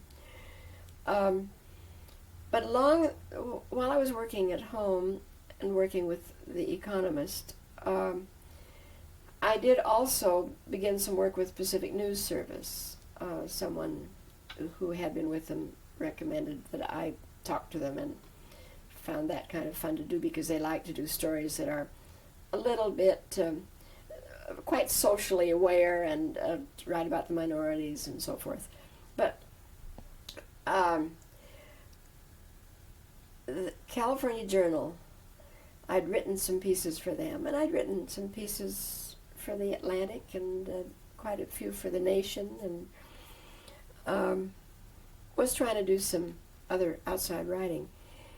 And Tom Hober of the Journal and Ed Salzman told me that they had a Ford Foundation grant to do a study of the relationship between the media and the campaign process. This was at the time of Jerry Brown's first campaign, 1974. And they invited me to be the director of it. And that turned out to be a lot of fun. It was very interesting to do.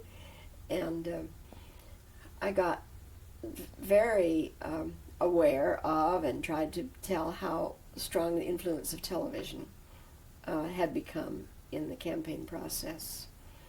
And some of the things, also a slight bit of skullduggery as far as the public was concerned when they would announce that 6 different debates were going to be held, but they were not all held very publicly.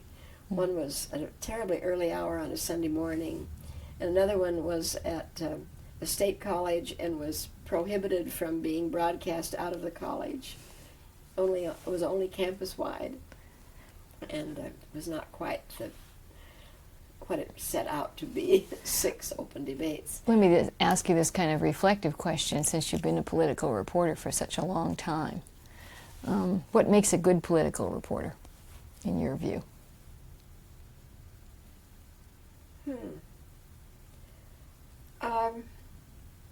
Trying to understand the forces which are bringing about events. By events, I mean the passage of laws or the election of people. They're not always the party. They're often other forces. Some of them, well, the environmentalists is one, for instance, but to try to be aware of and perceive some of the influences that are in addition to party. But also to be, what makes a good political reporter? To try to convey to the average citizen what's at stake in some of these steps in the legislature and so forth. I deplore very much the feeling that people have of it being remote and unrelated to their lives.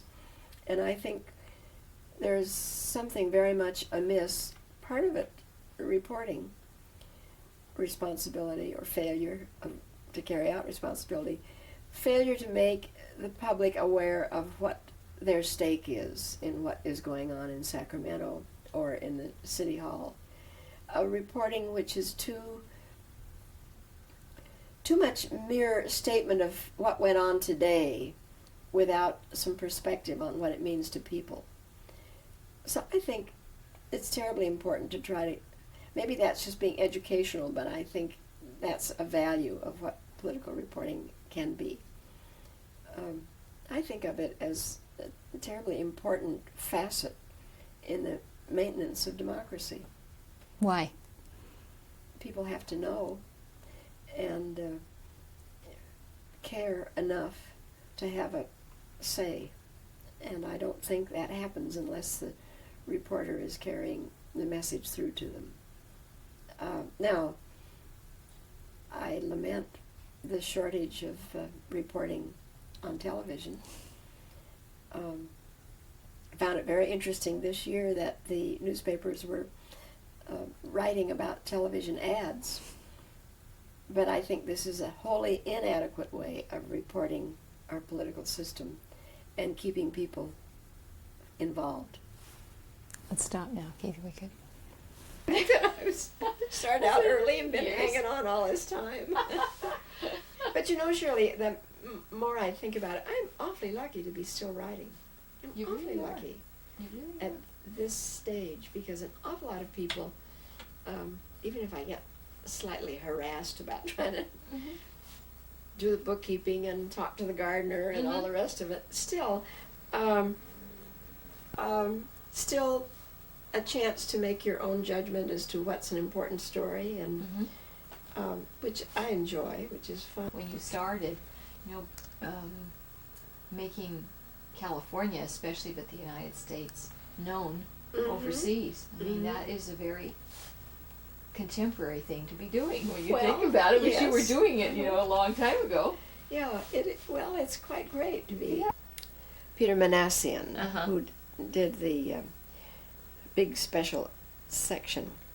But no, this is somebody who'll come and live in because I can't cover Los Angeles adequately, and that's becoming more and more the financial capital, particularly of the West.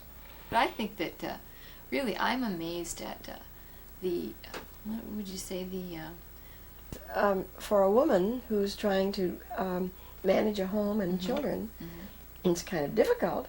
I mean, I certainly wouldn't want to. And I think I've been blessed with a lot of energy, which is good health and a lot of energy. That's been wonderful.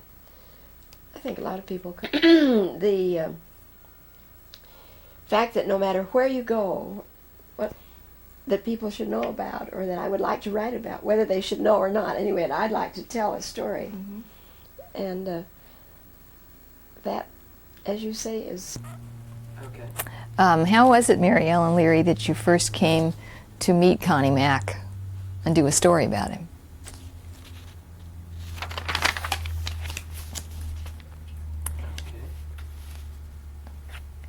Tell me where you met your husband.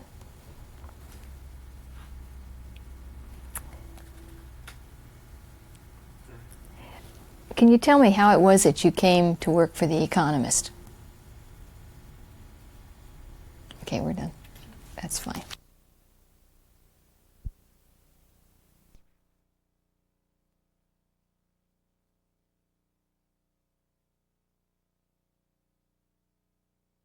They were worried that he looked shorter than she Oh, is. really? Oh. Yeah, I mean, they were there the night before What a setting it all damn up. fool thing.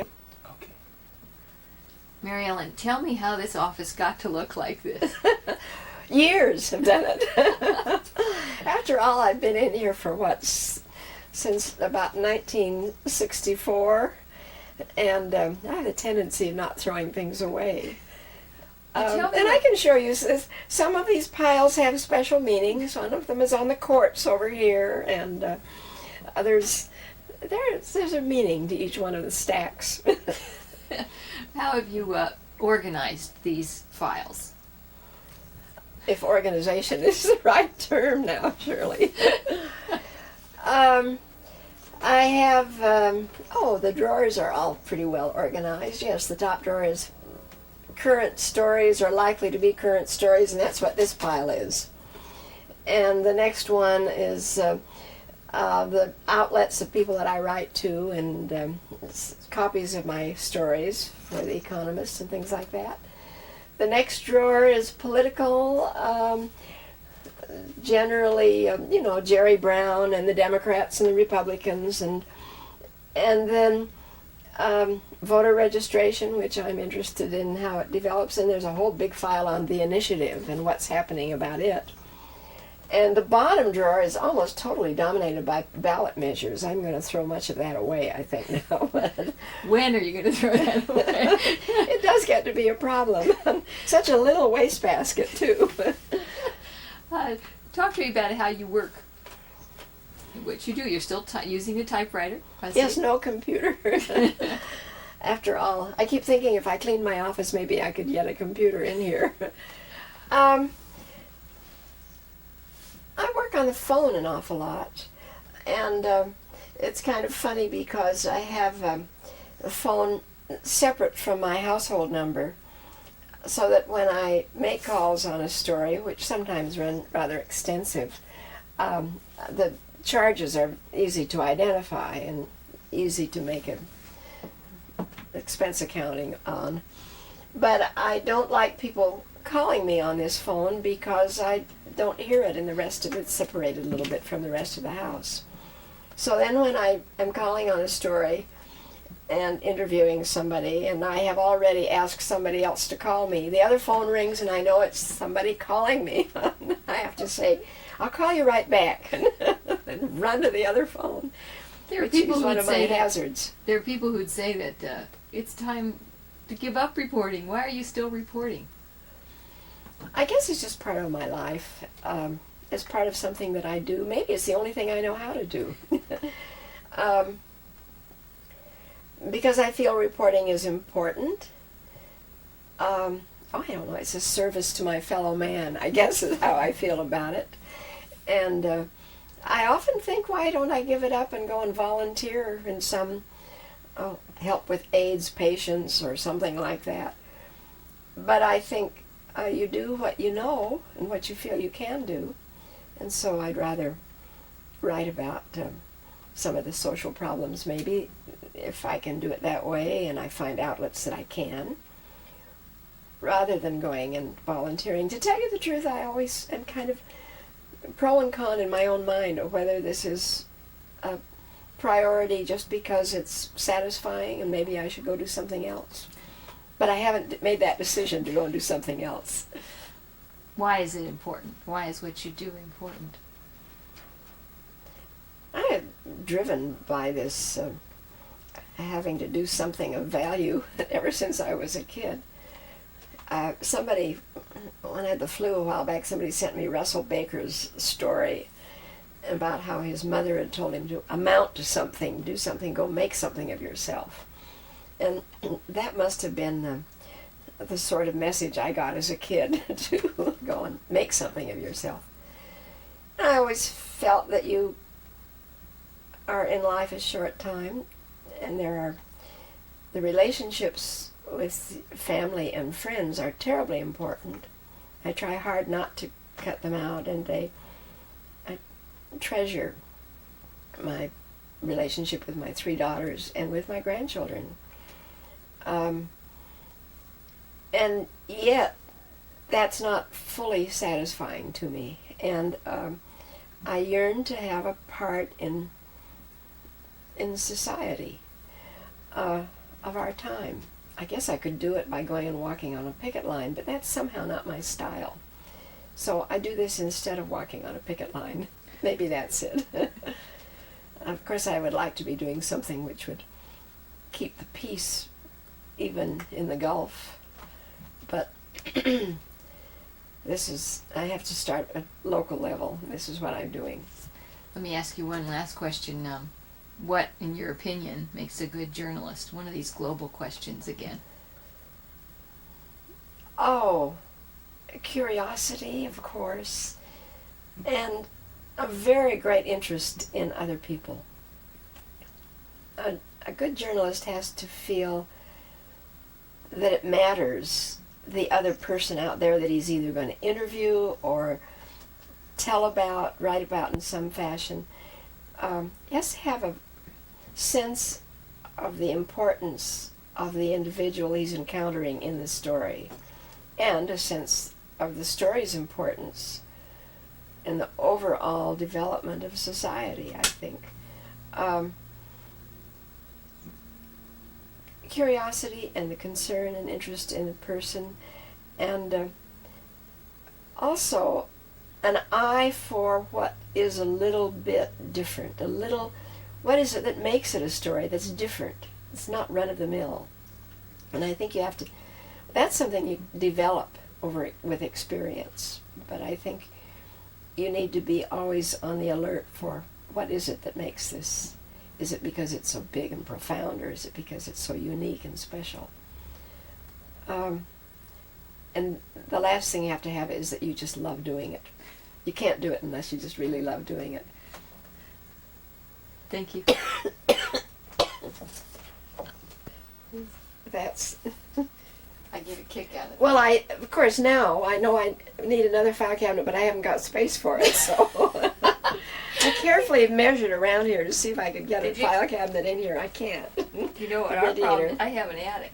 Oh. And that's a bad thing to have because You've got you boxes see, up there? Yeah, you can always carry things to the Yeah. attic. You know, well, just put it in the attic, and it looks Yeah. so neat where you are, but the attic is a mess.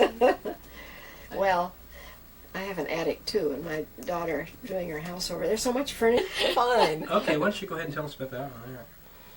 That's a picture of my mother with her first two born, or twins, my brother Bill, and we were about, I suppose, about two there. And I think it's kind of nice. My mother, I must say, had children one right after another. Okay. Okay. Okay, tell me about this one again here. That's my mother, Alice Lynch Leary, and her firstborn, her twins, my brother Bill and myself. I guess we were about two at that stage. Okay. That's my father when he was Dean of Law at the University of Utah, William H. Leary. He was dean for 32 years. So by the time he ended, he looked considerably older. Okay.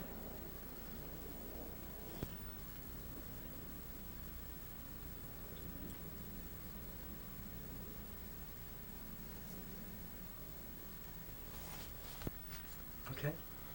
That's myself in college. I think probably I'm wearing the college prom dress at that stage, so probably my senior year.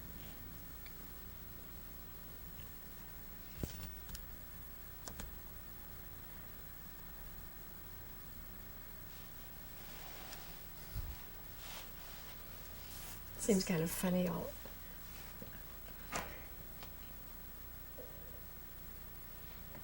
That's okay. You can go ahead and talk. These are beginning. And Scripps Howard, it seems, had a more progressive idea. Okay, Yeah. go ahead and tell me about Okay, this. you can tell about this. I don't know. This, Pretty self-explanatory. that yeah, is. this is when I was graduating, or had graduated, but I finally got a job. It was Sufficient News in Omaha, so the Omaha paper carried it. It's 1945. That I got the job as political reporter. 1 second. Hmm. I wanted to note the date. Is that night? Let's take the, oh, It's maybe, on the other side of the yeah. back. Yeah, it's 1946. June 26, 1946. Let me get one more.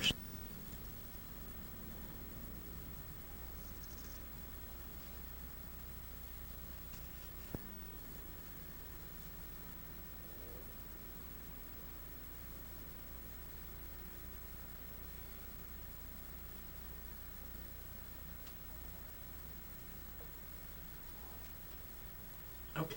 All right. Okay, go ahead. This was at our Salt Lake City wedding with Arthur's two daughters by his previous marriage. Their names are? Judy is the youngest one, and Sue is behind her. Judy was 9, and Sue was almost 14. And Arthur, the main attraction, of course, just cutting the cake. Okay.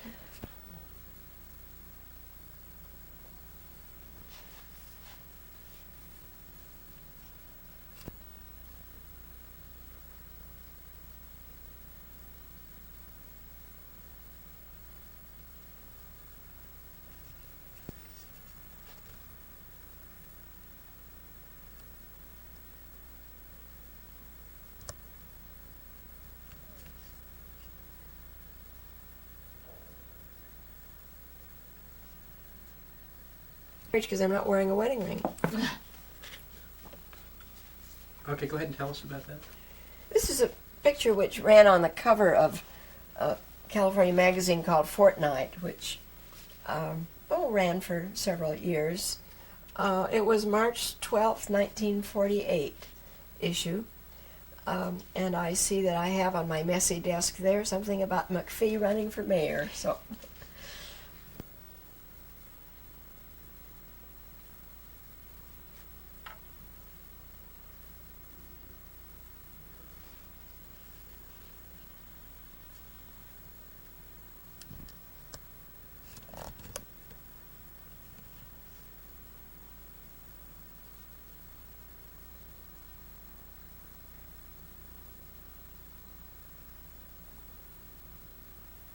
Okay. We can do that. Oh, he loves it. Just the two boys there. Of course, he's the one on the right. The one who called with a job is the one on the left. Are we supposed to be quiet? No, it doesn't matter. Oh, it doesn't matter? I've been going on the assumption that we mustn't talk.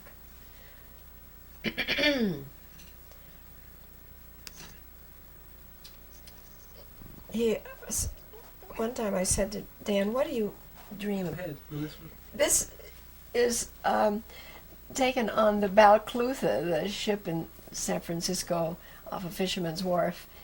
There was a benefit there, and my daughter Ginny and I posing together on the Balclutha deck, just, I think, trying to promote the party that we were going to have, the benefit. Okay, go ahead and talk about it. I think this must be here in my home office in about 1980, something like that. While you're working for The Economist? While I was writing for The Economist, and not in the most orderly fashion, but at least plugging away on my old typewriter manual.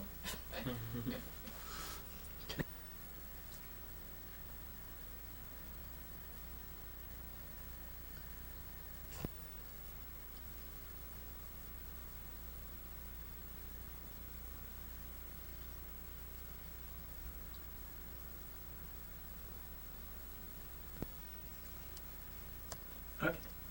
Okay. That's my husband, Arthur Sherry, who was professor of law at Berkeley and then at Hastings, University of California Law Schools. It was a picture taken about 1985, I think. He retired in 86, and this picture hangs at Hastings corridors among the former faculty there.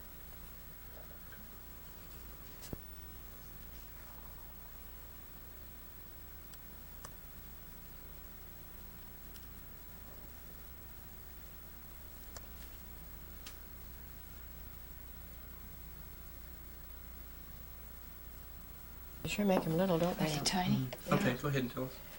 This is Paul Edwards, who was editorial writer and associate editor of the News, and a picture of me sitting on his desk talking to him about some political story. This was in 1948 when I was writing politics.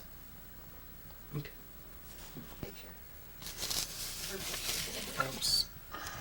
Okay, go ahead. This was when I went to Alaska in 1963, 1 year after statehood, writing a number of stories for Scripps Howard when I was doing general West Coast coverage for them.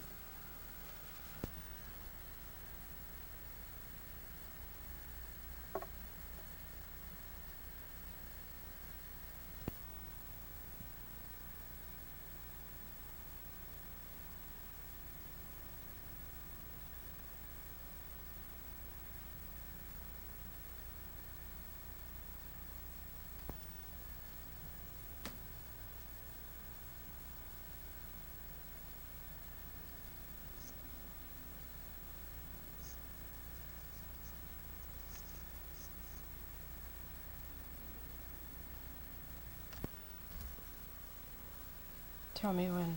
Okay. Go ahead. This is the book that resulted from the study of the relationship of the media to political campaigning in California. It was done in 1974. I guess the book was finished in 75 for the California Journal. They were sponsors of this study through the Ford Foundation. Just started to rain. Just started to rain, I think. Really? Wow.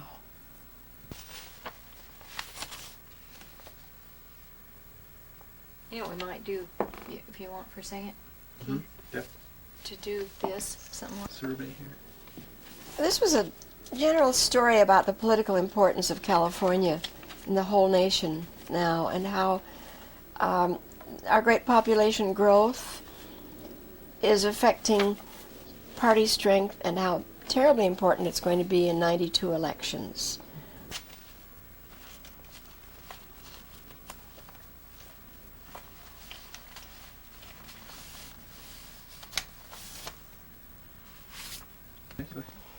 This was a combination story, which I did part, and the Washington editor, Barbara Smith, did a part, writing about how terribly important it had become in political dialogue that the candidate for office could boast of wanting the death penalty. It was a continuation of my interest in and abhorrence of the death penalty, and how support for it seems to be growing ever more popular. Now a positive element of political campaigning.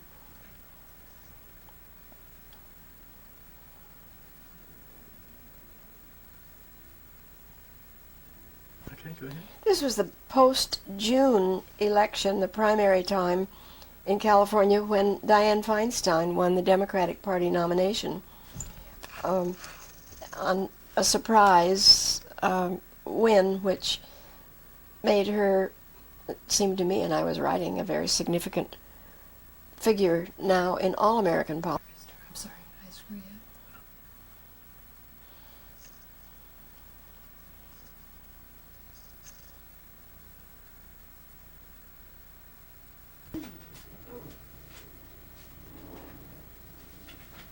up. I had this in my file marked to copy here. Okay, go ahead. This was a Pacific News Service story, really the most recent story I've finished, done after the November election, about the minority non-vote. It's fun to write for them because they're particularly interested in offbeat issues such as minority political impact and failure to have impact.